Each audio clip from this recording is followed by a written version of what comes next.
Assalamualaikum, selamat datang kembali di channel Dijamin. Kali ini kita bahas G-Shock cabai rawit, kecil, banyak fitur, dan tangguh. Kita ulas tentang fitur, desain, dan fungsi dari Casio GDB 500, termasuk kelebihan dan kekurangannya, untuk membantu teman-teman bikin keputusan yang tepat. Jadi, ayo kita mulai.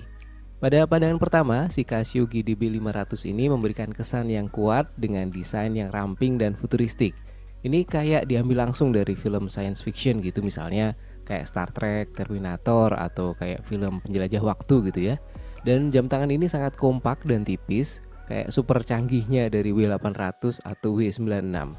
Dan saat ini ada beberapa varian, yang satu ini adalah GDB 501 dengan casing hitam dan tampilan negatif display. Kombinasi ini bikin kesan minimalis yang modern dan stylish. Kalau untuk dimensi, GDB 500 ini nggak seperti yang Anda harapkan sebagai sebuah G-Shock karena kecil banget. Ukurannya 46,3 dari lak to lak, lebarnya cuma 41,5 dan tebalnya 11 mm dan bobotnya hanya 45 gram. Kalau kita lihat dari tebal tali resinnya, ini kayaknya yang menyumbang berat banyak nih dari total beratnya. Dan setelah ditimbang sekitar 13,5 gram atau 30%-nya memang dari strapnya. Saya nggak punya referensi pasti, tapi kalau dari pengalaman sih, kalau strapnya cukup berat, maka distribusinya juga bagus dan ini membuat nyaman kalau dipakai seharian. Jam tangan ini memiliki peringkat ketahanan air yang handal sampai 200 meter, yang berarti GDB 500 ini bisa dipakai untuk banyak aktivitas ya. Daya tahan baterainya dia pakai baterai CR2016 bertahan sekitar hanya 2 tahun. Meskipun nggak terlalu lama, tapi ya mau gimana lagi, dia punya fitur Bluetooth.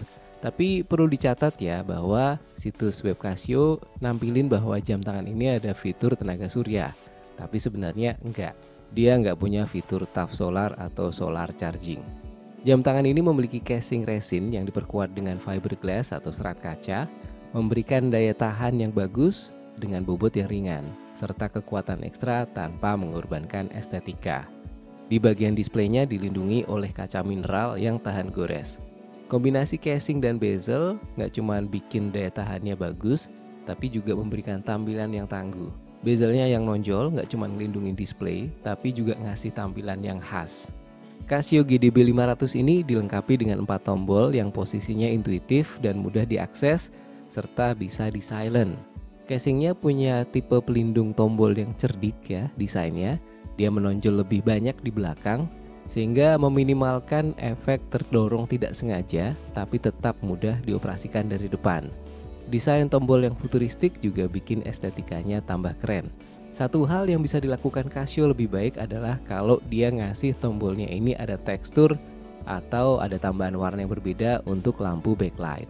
Di bagian belakang dilindungi dengan plat stainless steel yang dipasang dengan 4 skrup, memberikan sealing yang aman melindungi komponen dari air, kelembapan, dan debu. Di plat ini diukir juga informasi penting seperti nama model, kode modul, tingkat ketahanan air, dan bahkan ada nomor serinya. Kalau dicek simple sih, ini kayaknya diproduksi di Februari 2024. Desain tali GDB 500 ini terdiri dari penghubung, tali resin atau karet sintetis ya, terus gesper dan keeper.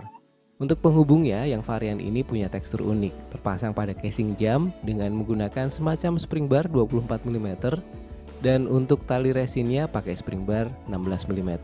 Untuk spring bar ini posisinya di dalam, bisa dilepas dengan menekan lubang jarum yang ada di samping. Untuk tali resinnya cukup tebal tapi tetap fleksibel, membuat nyaman dipakai.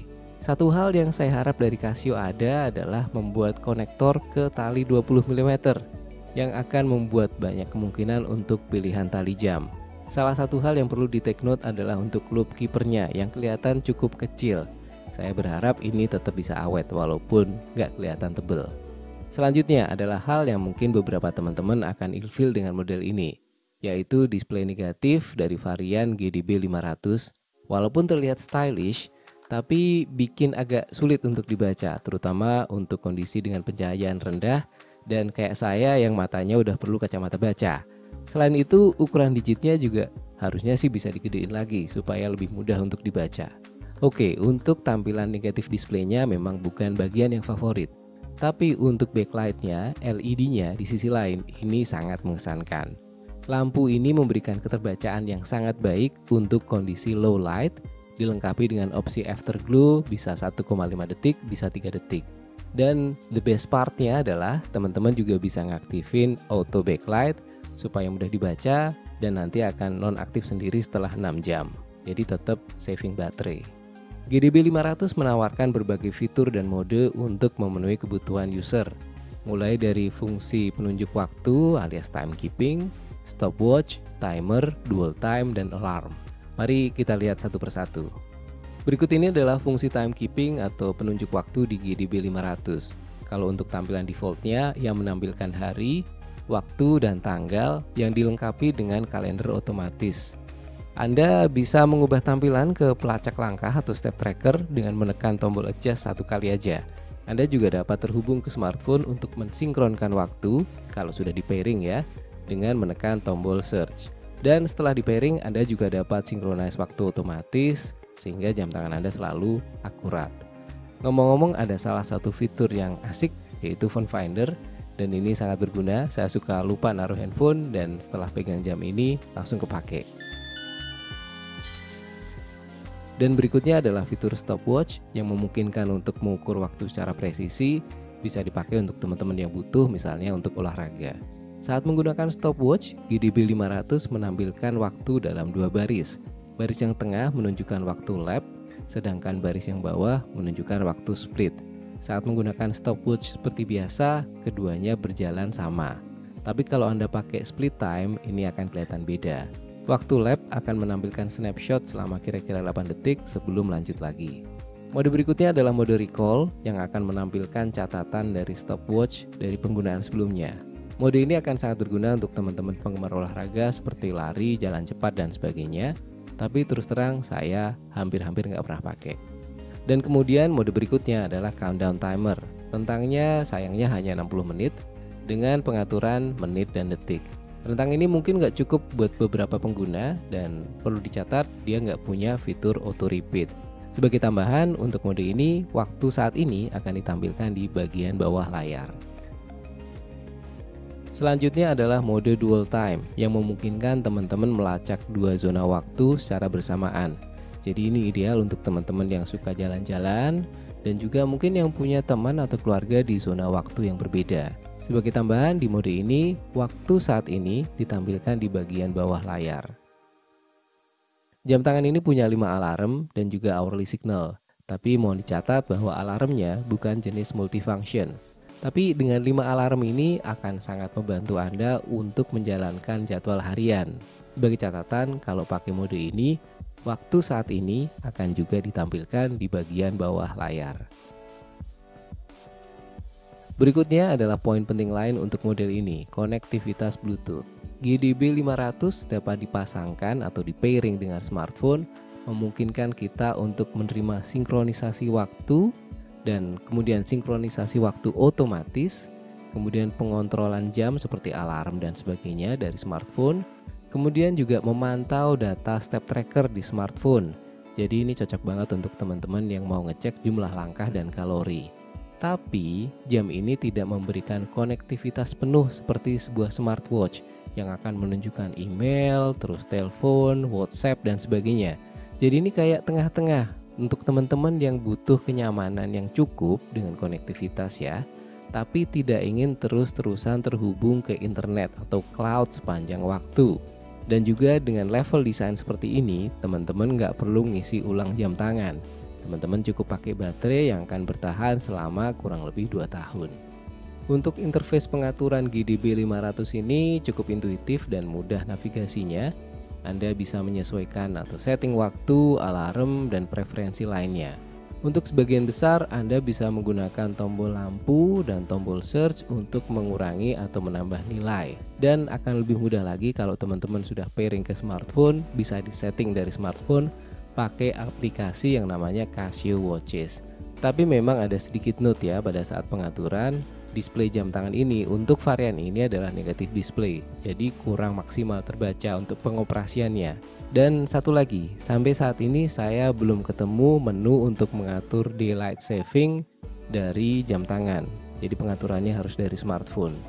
Oke, lanjut. Ini adalah poin positif untuk jam tangan ini dalam hal kenyamanan.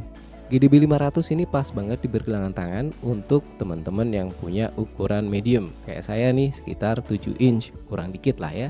Untuk konstruksinya ringan, kemudian tali resinnya juga melengkung nyaman, membuat cocok untuk dipakai berlama-lama.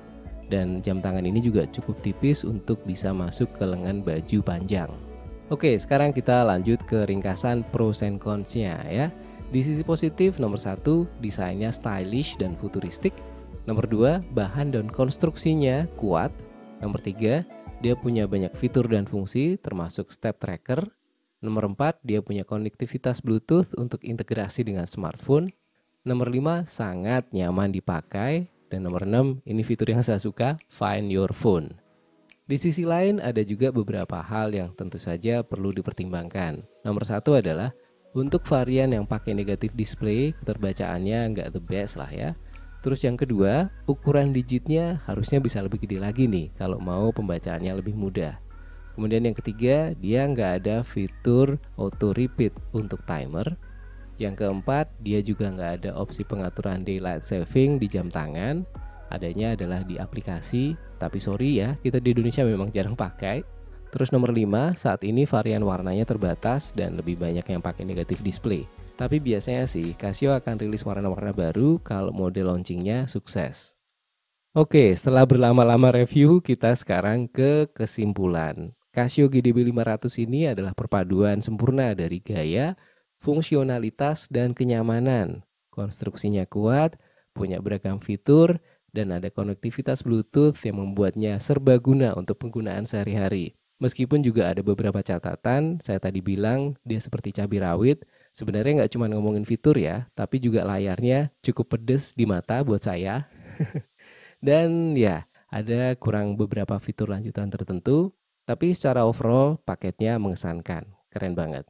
Jadi teman-teman bisa banget pakai jam tangan ini untuk beraktivitas di alam bebas atau mungkin di hiruk pikuk kota.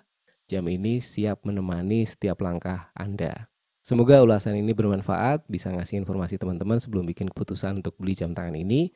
Dan ya, jangan lupa untuk kasih jempol dan subscribe di channel Dijamin untuk lebih banyak ulasan. Thank you banget sudah nonton, sampai ketemu di video berikutnya. Wassalamualaikum.